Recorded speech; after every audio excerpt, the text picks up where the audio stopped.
Hello दोस्तों, बिहार दरोगा 2008 से लेकर 2022 तक जितने भी साइंस में प्रश्न पूछे गए हैं उन सारे प्रश्नों को हम लोग यहाँ पे करने वाले हैं। तो 1 से लेकर 30 तक प्रश्न हम लोग ऑलरेडी कर चुके हैं सेट 1 में, और सेट 2 में हम लोग क्वेश्चन नंबर 31 से 60 करेंगे। और अभी तक अगर आप सेट 1 को नहीं किए हैं तो डिस्क्रिप्शन में उसका लिंक दिया गया है, वहाँ से आप उसे पूरा कर लें। तो चलिए हम लोग स्टार्ट करते हैं। पहला प्रश्न है, निम्न में से कौन जल में घुलने पर विद्युत का चालन नहीं करता है? ऑप्शन है ए लवण, बी हाइड्रोक्लोरिक अम्ल, सी चीनी, डी नींबू का रस। तो सही आंसर हो जाएगा ऑप्शन सी चीनी। तो दोस्तों चीनी का जो फार्मूला होता है वो क्या होता है? C12H22O11। ठीक है, यह जो होता है इसको जब जल में घोलेंगे तो यह आयनित नहीं होता है, मतलब आयन में नहीं टूटता है, और जो आयन में नहीं टूटेगा वो विद्युत का चालन नहीं करेगा। लेकिन लवण जो है और हाइड्रोक्लोरिक अम्ल जो है और नींबू का रस मतलब जो अम्ल है, ठीक है, इन नींबू में अम्ल पाया जाता है, इस सबको अगर पानी में डालिएगा तो ये आयन में टूट जाएगा, इसीलिए ये विद्युत के चालक होते हैं। अगला प्रश्न है, हेबर परक्रम किसके औद्योगिक उत्पादन हेतु प्रयुक्त होता है? ऑप्शन है A ammonia, B aluminium, C hydrogen peroxide, D steel. तो दोस्तों सही आंसर हो जाएगा ए ऑप्शन। तो अमोनिया जो बनाते हैं नाइट्रोजन और हाइड्रोजन से मिलकर अमोनिया बनाते हैं, और इस प्रक्रिया जो होता है इसको बनाने का उसको हम लोग क्या बोलते हैं? हेबर परक्रम बोलते हैं। अगला प्रश्न है, कौन सा अम्ल कांच को घोल सकता है? ऑप्शन है ए हाइड्रोक्लोरिक अम्ल, बी एसिटिक अम्ल, सी नाइट्रिक अम्ल, डी हाइड्रोफ्लोरिक अम्ल। तो सही आंसर हो जाएगा दोस्तों डी ऑप्शन हाइड्रोफ्लोरिक अम्ल। HF जो होता है इतना शक्तिशाली होता है कि यह कांच को भी घोल सकता है। अगला प्रश्न है, ब्रह्मांड में सर्वाधिक पाए जाने वाला तत्व कौन सा है? ऑप्शन है A hydrogen, B oxygen, C nitrogen, D carbon. तो सही आंसर होगा ए ऑप्शन हाइड्रोजन। तो दोस्तों पूरे ब्रह्मांड में सबसे अधिक जो तत्व पाया जाता है उसका नाम है हाइड्रोजन। और अगर हम लोग बात करेंगे अर्थ क्रस्ट में, ठीक है, तो उसमें जो सबसे अधिक पाया जाएगा वो कौन होता है? ऑक्सीजन होता है। अगला प्रश्न है, वह पदार्थ जो ठोस के रूप में द्रव अवस्था से कम घनत्व वाला होता है वो कौन है? ऑप्शन है ए एल्युमिनियम, बी ब्रोमीन, सी जल, डी हीलियम। तो सही आंसर हो जाएगा सी। तो जल जो होता है वो द्रव अवस्था में होता है, लेकिन जैसे ही इसको हम लोग, ठीक है, ठंडा करेंगे, बर्फ़ बनाएंगे, तो जल का जो आयतन होता है वो अधिक होता है, बर्फ़ का आयतन क्या होता है? कम होता है। ठीक है, तो अगला प्रश्न है, पाइकोलॉजी किसका अध्ययन है? ऑप्शन है ए शैवाल, बी बैक्टीरिया, सी कवक, डी पादप। तो सही आंसर हो जाएगा ऑप्शन सी कवक। तो पाइकोलॉजी में हम लोग किसका अध्ययन करते हैं? तो कवक का अध्ययन करते हैं। अगला प्रश्न है, किन में कार्बोहाइड्रेट नहीं होता है? ऑप्शन है ए जीवाणु, बी विषाणु, सी कवक, डी पादप। तो इसका सही आंसर होगा ऑप्शन बी विषाणु। विषाणु में दोस्तों कार्बोहाइड्रेट नहीं होता है। अगला प्रश्न है, भूमिचरों में तीव्रतम स्तनधारी है? ऑप्शन है ए मानव, बी हिरण, सी चीता, डी बंदर। तो दोस्तों स्तनधारी में सबसे जो तेज दौड़ता है वो कौन है? चीता है, इसीलिए सी ऑप्शन जो है सही हो जाएगा। अगला क्वेश्चन है, निम्न में से कौन सा एक मादा लिंग हार्मोन है? ए प्रोजेस्टेरोन, बी इंसुलिन, सी एड्रिनलिन, डी मेलाटोनिन। तो दोस्तों इस प्रश्न का सही आंसर हो जाएगा ऑप्शन ए प्रोजेस्टेरोन। अगला क्वेश्चन है, थायराइड निम्न अंग तंत्र का भाग होता है? ऑप्शन है ए पाचक, बी प्रतिरक्षित, सी अंतःस्रावी, डी तंत्रिक। तो दोस्तों सही आंसर हो जाएगा सी ऑप्शन अंतःस्रावी तंत्र का भाग होता है कौन? थायराइड ग्रंथि। अगला प्रश्न है, सॉल्व टीका किसके लिए होता है? ए टाइफाइड, बी टेटनस, सी मलेरिया, डी पोलियो।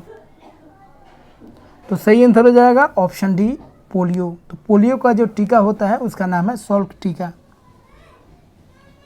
अगला प्रश्न है, निम्न एक प्रतिजैविक है? ऑप्शन है ए फिनोल, बी सल्फानेलामाइड, सी नियासिन, डी कैरोटीनॉइड। तो सही आंसर होगा दोस्तों ऑप्शन डी कैरोटीनॉइड क्या है? एक प्रतिजैविक है।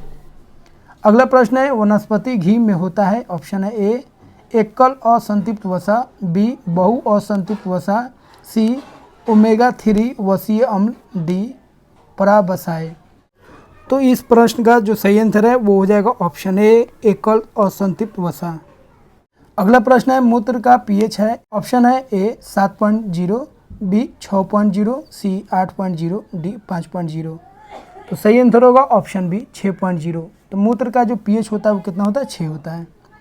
अगला प्रश्न है, पाचन तंत्र द्वारा उत्पादित अम्ल कौन सा है? ऑप्शन है ए सिट्रिक अम्ल, बी एसिटिक अम्ल, सी हाइड्रोक्लोरिक अम्ल, डी नाइट्रिक अम्ल। तो सही आंसर होगा ऑप्शन सी हाइड्रोक्लोरिक अम्ल। तो दोस्तों पाचन तंत्र में कौन एसिड निकलता है, कौन अम्ल निकलता है? हाइड्रोक्लोरिक अम्ल निकलता है, जो भोजन के पाचन में बहुत ही सहायता करता है। अगला प्रश्न है, स्वस्थ दृष्टि के लिए कौन सा विटामिन आवश्यक है? ऑप्शन है A vitamin B vitamin C vitamin D vitamin A. तो सही आंसर होगा डी विटामिन ए। तो दोस्तों विटामिन ए जो होता है वो दृष्टि के लिए बहुत ही महत्वपूर्ण होता है और इससे दृष्टि क्या होता है? स्वस्थ होता है। अगला प्रश्न है, निम्न में से कौन सा एक खुला TLD नहीं है? ऑप्शन है ए .कूप, ऑप्शन है बी बीज.सी.नेट, डी इन्फो। तो दोस्तों सही आंसर होगा ऑप्शन ए कूप। कूप जो है एक खुला TLD नहीं है। अगला प्रश्न है, NIC कार्ड है। ऑप्शन है ए एक वीडियो कार्ड, बी PCS को जोड़ता है, सी एक मेमोरी चिप है, डी प्रिंटर को कंप्यूटर से जोड़ता है। तो सही आंसर होगा बी ऑप्शन PCS को जोड़ता है। अगला प्रश्न है, संगणक की गति किसमें व्यक्त की जाती है? ए गीगावाट्स, बी गीगाबाइट्स, सी सेकेंड्स, डी बिट्स। तो इस प्रश्न का जो सही आंसर है वो हो जाएगा ऑप्शन ए गीगाहर्ट्ज। अगला प्रश्न है, DVD में V का अर्थ होता है A value, V versatile, C vehicle, D venture. तो दोस्तों सही आंसर होगा बी ऑप्शन वर्सटाइल। अगला प्रश्न है, राम में ए किसके लिए आता है? ऑप्शन है A access, B analysis, C account, D area. तो सही आंसर होगा ए ऑप्शन एक्सेस। अगला प्रश्न है, बायोडीजल इससे बनता है। ऑप्शन है ए अल्कोहल, बी सेल्यूलोज, सी ऑयल, डी घास। तो दोस्तों सही आंसर होगा ऑप्शन डी घास। तो घास से क्या बनता है? बायोडीजल बनता है। अगला प्रश्न है, पेलियोंटोलॉजी अध्ययन है। ऑप्शन है ए पक्षियों का, बी हड्डियों का, सी जीवाश्म का, डी प्राइमेट्स का। तो सही आंसर होगा ऑप्शन सी जीवाश्म का। तो जीवाश्म का जो अध्ययन होता है दोस्तों उसको हम लोग क्या बोलते हैं? पेलियोंटोलॉजी बोलते हैं। अगला प्रश्न है, सूती रेशा प्राप्त किया जाता है। ऑप्शन है ए तने से, बी पत्ती से, सी फल से, डी बीज से। तो दोस्तों सही आंसर होगा ऑप्शन डी बीज से। तो सूती रेशा हम लोग बीज से प्राप्त करते हैं। अगला प्रश्न है, वयस्क मनुष्य में रक्त निर्माण होता है। ऑप्शन है ए हृदय द्वारा, बी पलीहा द्वारा, सी लाल अस्थि मज्जा द्वारा, डी पित्त अस्थि मज्जा द्वारा। तो सही आंसर है दोस्तों सी ऑप्शन लाल अस्थि मज्जा द्वारा। अगला प्रश्न है, सार्वत्रिक ग्राही रक्त समूह है। ऑप्शन है ए, बी ऑप्शन है बी, सी ऑप्शन है ए बी, डी ऑप्शन है ओ।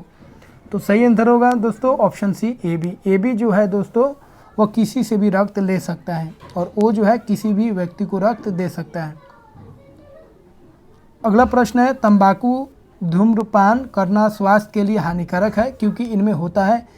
ऑप्शन है ए कार्बन मोनोऑक्साइड, बी निकोटीन, सी पॉलीसाइक्लिक एरोमेटिक हाइड्रोकार्बन, डी उपयुक्त सभी। तो दोस्तों सही आंसर होगा ऑप्शन बी निकोटीन जो होता है वो तंबाकू में पाया जाता है। ठीक है। अगला प्रश्न है, 3D फिल्म देखने के लिए प्रयुक्त चश्मे में होते हैं ए द्विकेंद्रित लेंस, बी उत्तल लेंस, सी अवतल लेंस, डी पोलेराइड।